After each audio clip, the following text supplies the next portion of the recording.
Hello guys, welcome to another video from Aion Classic. This video is going to be on the topic on how to gear for both PvE and PvP. This video was requested by Ornan Vasquez, thank you for the request, and I'm going to show you in this video. I'm going to cover both PvP gear and PvE gear extensively. So what is the fastest way, what is the most comfortable way to gear up in 3.9, which is the patch that Aion Classic runs on for endgame. Now I'm going to go over PvE first because that's a little bit shorter. Now there are several main ways to gear for PvE depending on what class you are and what set you are looking for. As for the sets needed, a Templar should aim to, which is my main class, should aim to have 3 sets for PvE. HP set, MR set for Dragonlord's Refuge, and attack set, Grid Strike slash attack set. Now there are composite mana stones in this version, but they are very hard to obtain, so we are going to exclude them from this video. So what are the ways to gear up? The best HP set in the game for both Templars and Clerics, but especially for Templars, is the Primal Spirit, which is what my Templar is wearing right now, excluding the breastplate, which is not Primal Spirit, but I'll get there eventually. So Primal Spirit is the best HP gear, and why is that? Because it has high physical defense as a bonus stat, and also the stats on this particular set of armor are very good. You can obtain the Primal Spirit armor from the duo instance Elementis Forest / Argent Banner. Now why I say duo? I say because these instances are technically separate, but they are usually run one after the other, and they are meant to be run one after the other. Argent Banner is a sequence to Elementis Forest, both lore-wise and instance-wise. So this set comes from these two places. And another good set is Kahroon, for which you can do Kahroon weeklies in Zapan and Tiamaranta. I did a video on this already, link in the description as always. So yes, that's another good alternative for any class, not only for Templars, but especially here we come to Chanters and Clerics. The Kahroon set is the best healing set in the game. Whether you are looking for a HP set or you are looking for MR set, the Kahroon set is definitely the best for chains. For a DPS, it does not really matter. You can have a Kahroon set, you can have a Primal Spirit set, or you can have a Tiamat Stronghold set. Tiamat Stronghold set is another great PvE armor set and endgame that can also be useful to all classes, but here we come, especially Tiamat Stronghold set is important for Clerics because it is one of the best DPS sets in the game. If you want to be a DPS Cleric, your choice of gear is very limited. So the TS gear is the best because it has magic boost and it has very high stats. The second best would be the level 55 Ballet Crafted. So that is one way to get geared dungeons for PvE or Kahroon weeklies. Primal Spirit set from Argent Banner Elementis Forest, the Tiamat set from Tiamat Stronghold inside the Tiamaranta's Eye, and the Kahroon set from the weeklies. These are the 3 main sets at endgame that you should be aiming for. They are all eternal, they can all be interchanged, but let's repeat once again. For Templar or a Gladiator as a HP tanking set, Primal Spirit. For a Cleric and a Chanter as a healing set, Kahroon. For a Cleric as a DPS set, Tiamat Guard set from TSH, Tiamat Stronghold. As a DPS, doesn't matter. You can have Primal Spirit, you can have Kahroon, you can have TS, doesn't really matter. One thing to note is the Kahroon gear has 5 mana stone slots, and the Primal Spirit can have 5 or 6. The TSH can also have 5 or 6. The TS armor does not have set bonuses. The Primal Spirit armor and the Kahroon armor has set bonuses, but to match up for the lack of set bonuses, the Tiamat Stronghold armor has a little bit higher stats than both Kahun and Primal Spirit in terms of raw stats like physical defense, magical defense, etc. It is a couple points, it's nothing all too important. Another way to get geared, let's say you don't like running instances but you still want PvE gear, right? So you can do world bosses. In terms of armor and weapons, you can craft. Of course you can craft. Level 60 eternal items in this patch, which are very good. And there are two ways to do this. One way is to do either the Dranium set or the Hoka / leather set, depending on your profession, right? Armorsmiths and weaponsmiths make stuff from Dranium. The tailors, they make stuff from Hoka and leather. For the Asmos, for the Ilios, the name of the material is different, but it is the same armor. It's just a different material. So you want to start with the level 58 master stuff. As you can see, what you need here, you'll need a lot of stuff. I'm an armorsmith, so I make stuff from Dranium. You'll need a lot of stuff made from Draenidor. You will need some fluxes, some ether, right, basic things. Then you will need heliotrope crystals. You can make heliotrope crystals. If you are a master in a craft, you can make 2 of them per day. Why 2? Well, there is crafts for 3 and there is a craft for 1. But you can only get 2 powders from an NPC, 2 of these powders every day. So on the odd days you craft 1, and on the even days you craft 3, or on the even day, every other day you craft 3, and then the other day you craft 1. So it's 2 crystals per day. And for armor you will need blue heliotrope crystals, and these can only be made by tailors and armorsmiths.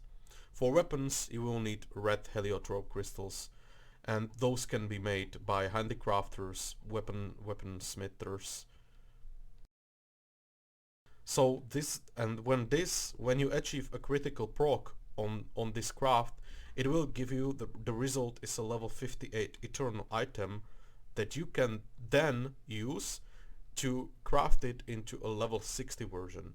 And for the level 60 craft, you will need something that is called Holy Dranium Crystals or Blessed Dranium Crystals, and you can get those either from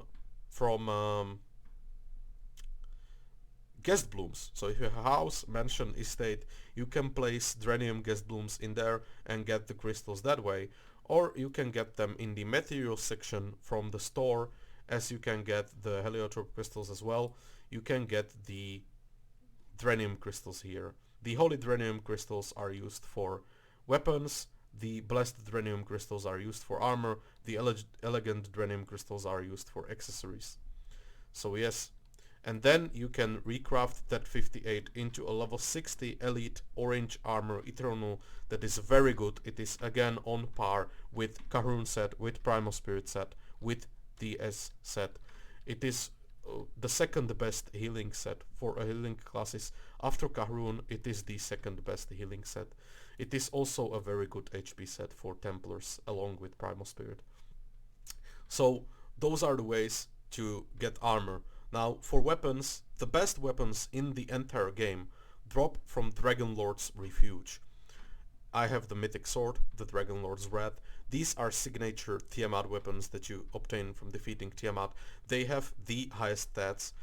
They are also mythic quality with unique skins, but they are quite hard to get. The second best weapons in the game come from Tiamat's Stronghold.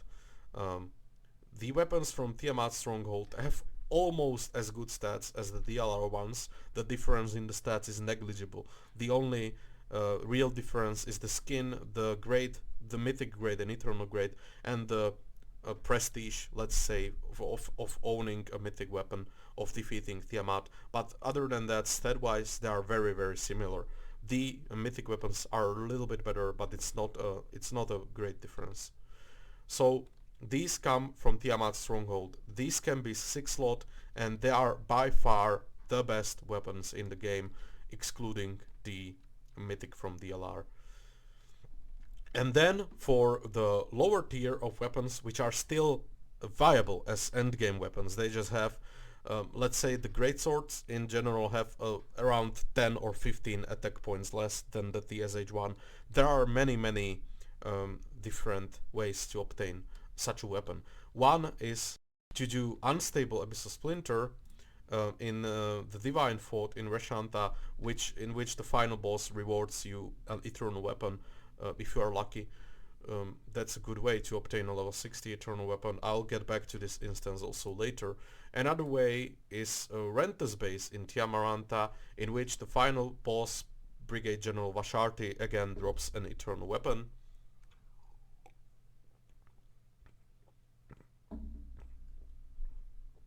Another way is to beat a world boss called Golden Tatar in the Tatar's crater in Tiamaranta, here near the Guriki Grotto.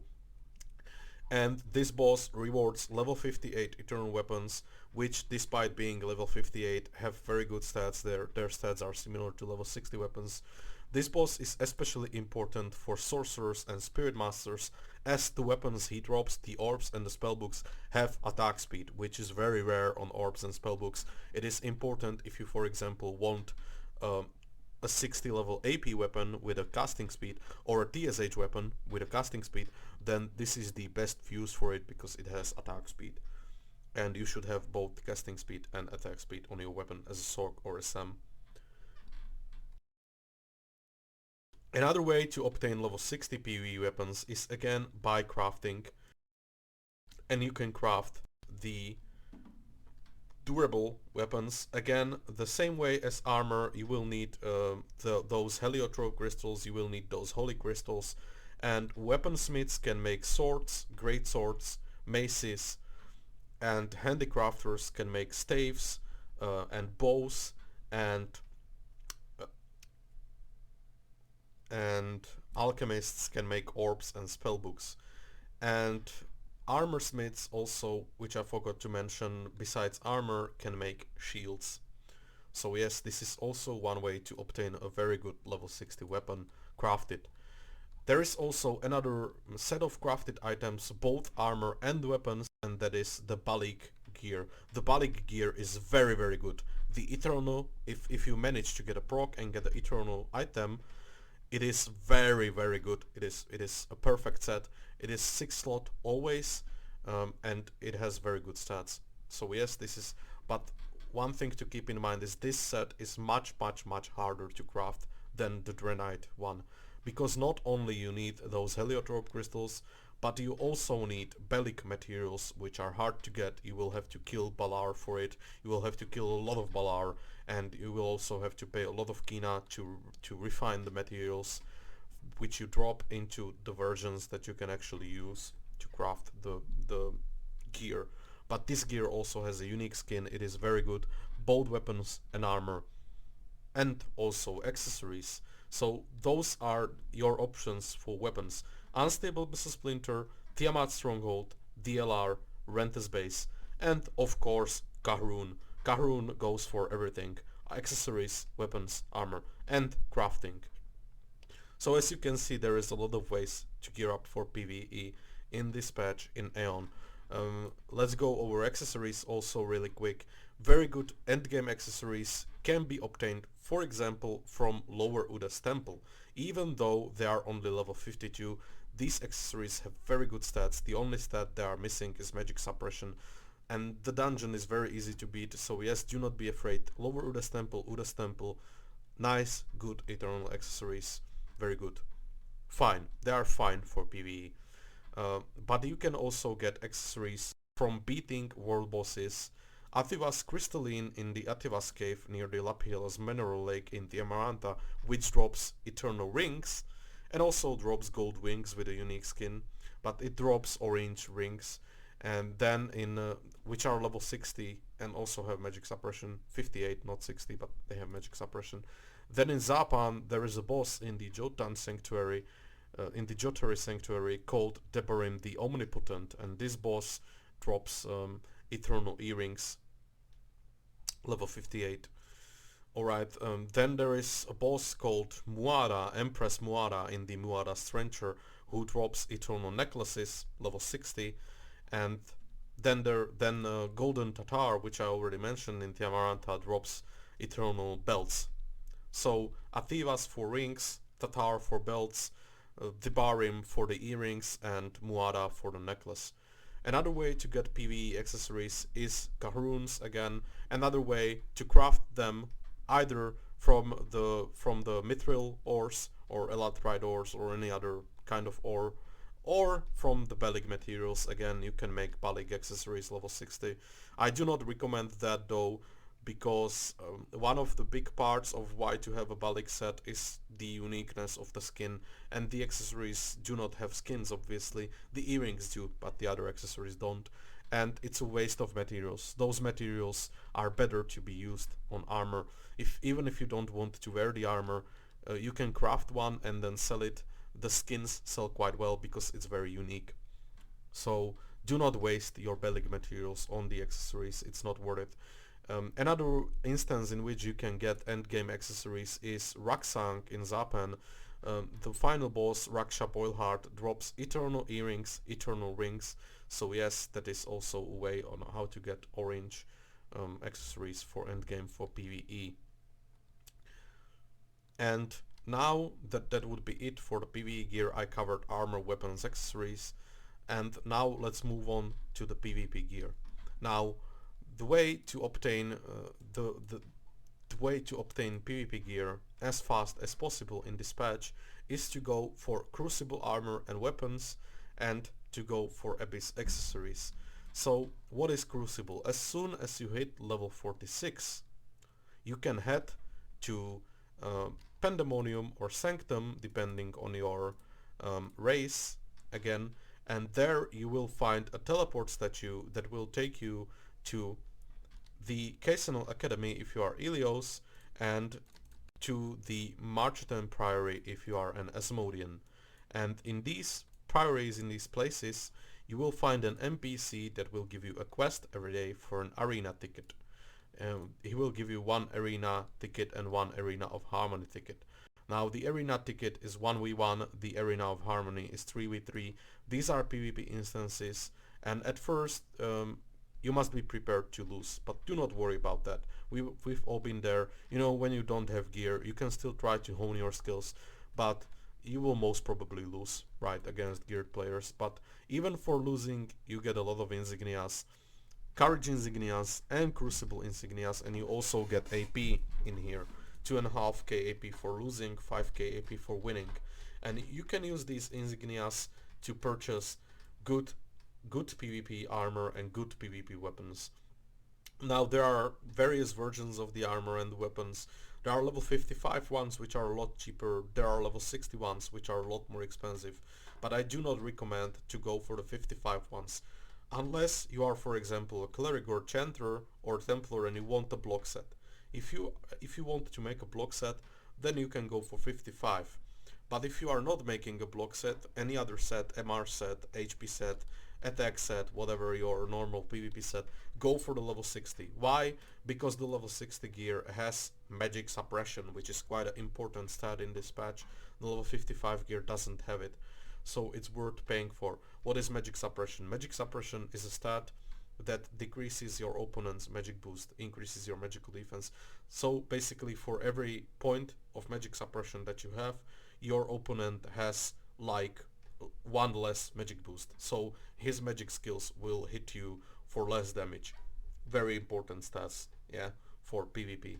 So, and you can get either the C1 version, which is, it's an acronym, 60C1. That means there is only one level of conditioning on the gear. Now this gear is of course cheaper. You can condition the gear with Kina, that adds additional stats. This gear is of course cheaper than the C2, but it also has a bit less stats. The big difference is that the C2 gear, since it's more expensive, has more stats. It has a lot more PvP defense, a lot more PvP attack, which adds the second conditioning level, adds them.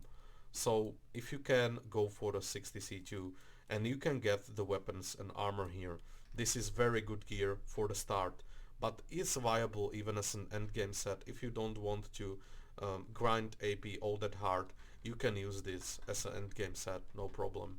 So this is your armor and weapons, and then for your accessories you will need the level 60 Abyss accessories.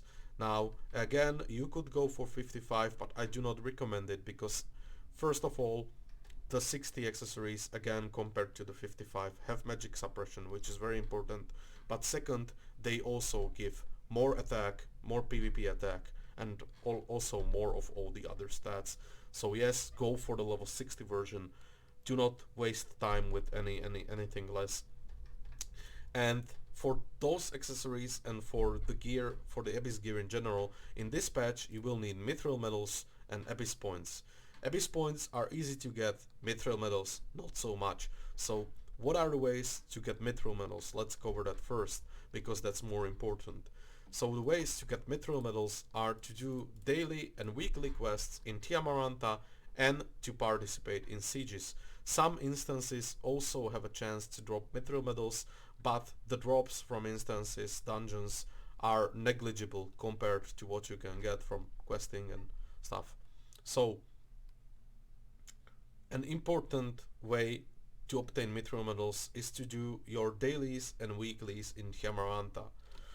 At your respective headquarters, for the Ilios it's the Hushblade headquarters, for the Esmos it's the Fatebound headquarters, you can get quests every day. You can get 2 daily quests for mithril medals and 2 weekly quests for mithril medals.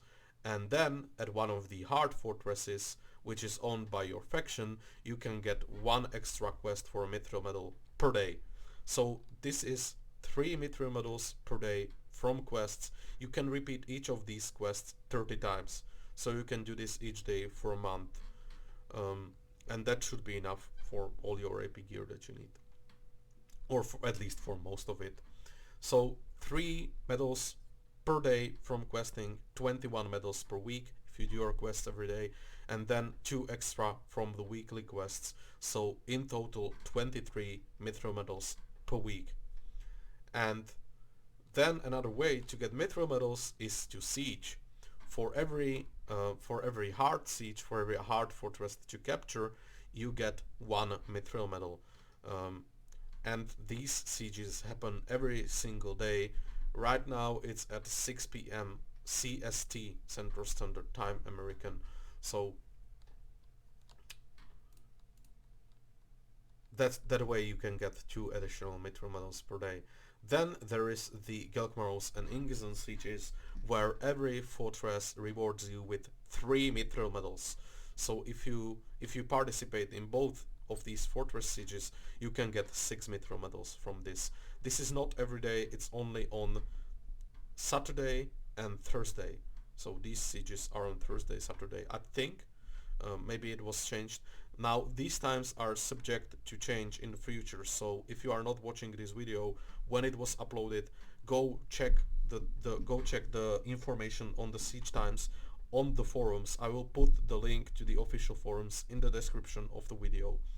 There you can find threads in which you can find the times set by the administrators for the sieges. So that's ways to get mithril medals from sieges. Another way to get mithril medals is from guards in Ingizan and Gelkmaros. When there is rifts and guards appear, the Templar and Sorcerer guards of the opposing faction drop mithril medals. 1 mithril medal per 1 mob. So that's another way to obtain mithril medals. And then there are some dungeons that reward them, but these are the main ways on how to get mithril medals in this patch. And now let's move on to AP. And now there's a wide variety of places where you can get AP, and I mean it, there is really a ton of ways to get AP, but I will point out all the major ones. Now, the easiest way to get AP is to grind, and the most straightforward way is to grind mobs for keys in the Tiamaranta Eye, and then open boxes in Tiamaranta Eye. Depending on how long you can grind, every day, and how long you are willing to grind. Depending on that, you can get up to I don't know, dozens of hundreds of, hundreds of thousands of AP, 1 million, 1.5 per day, depending on how long you are able to grind. Here we are talking about the grind of 8 hours or 9 hours, 10 hours per day. You can get 1 million AP, right? But if you just want to grind for half an hour is okay. My average is usually around 200k AP per hour, but it depends on how lucky you are on keys and boxes, right? So that's one way to get AP. Another very good way to get AP in this patch is the Hexway instance in Silent Terra Canyon. This can be soloed or duoed. The time limit on the instance is 15 minutes.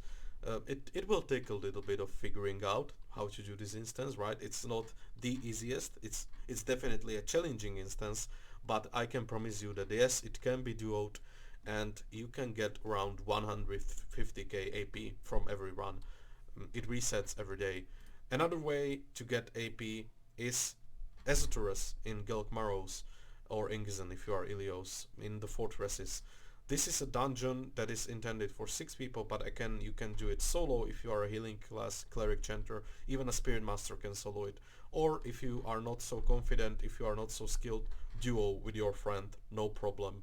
And this instance rewards you with 80 to 130k AP depending on how lucky you are. Then there is the Unstable Abyssal Splinter, which I already mentioned when I was talking about PvE weapons. This dungeon also gives AP, and it gives around 40k AP right now per run, but the normal amount that it should give is 150 200k AP per run. Right now it has been decreased, maybe it will be increased in the future, I don't know, but that is another good way on how to get AP. And another good way to get AP is Satra Treasure Hoard, which is an instance in the Diamaranta Eye. This instance takes around 10 to 15 minutes. You need 6 people for it, and it rewards around 20 to 30k AP to each person, depending again on your luck and what relics you get.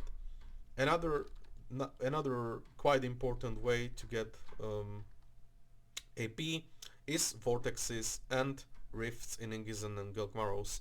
Now, the vortexes spawn in Marchetem Priory and Casenol Academy, which I already mentioned in relation to the insignias, and the Ilios ones in Casenol Academy spawn on Tuesday, Thursday, Saturday, and at 7 p.m. CST, and the Asmodean ones spawn on Wednesday, Friday, Sunday at 7 p.m. CST.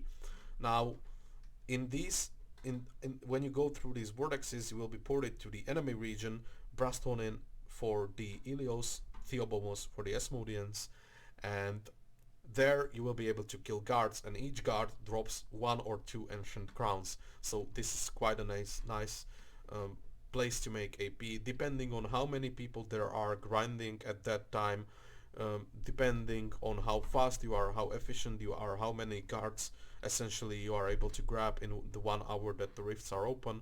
You can get anywhere from 50k, let's say the minimal amount. You would have to be very unlucky to get less than that, up to 500,000.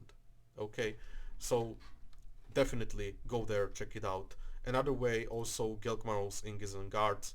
I already mentioned that the Sorcerer and Templar guards there drop Mithril medals, but all the other ones, and including Sorcerer and Templar, drop Ancient Crowns. So yes, another nice way.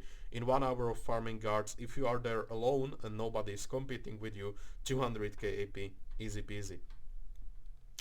So AP is definitely easier to get than Mithril medals, as you can see in this patch. There are several bonus ways to get AP.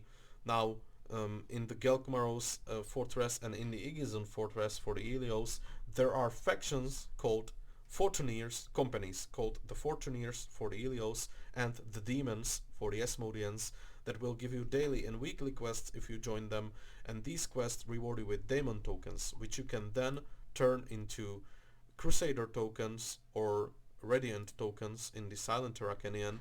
At a Shugo, one Daemon token or Fortuner token for one of the other tokens, and you can use those tokens to purchase relic pouches. 4 tokens for 1 pouch, so you can get up to 5 pouches of these per week. Each pouch contains a crown. or multiple crowns. It can be any quality from lesser to major. So again, you can get from 50k to 200k AP every week from these quests, depending on how lucky you are and how persistent you are in your farm, of course, if you do your dailies every day. Another way to get AP is the arenas, as I already mentioned, because they also reward AP. The arena of discipline and the arena of harmony give around 5k AP or 6k AP for winning and 3k AP for losing.